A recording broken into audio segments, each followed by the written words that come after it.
You ask Tiger to solve. This deals with linear equations with one unknown.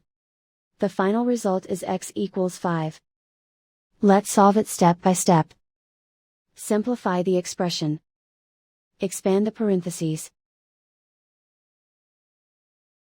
Simplify the arithmetic.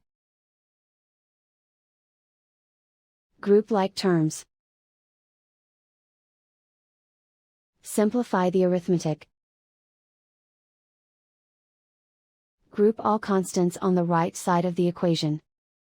Add 4 to both sides. Simplify the arithmetic.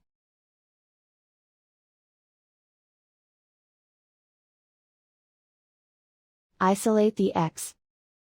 Divide both sides by 4.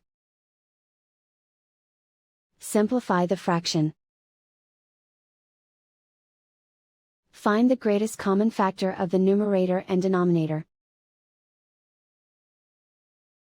Factor out and cancel the greatest common factor. And so the final result is x equals 5.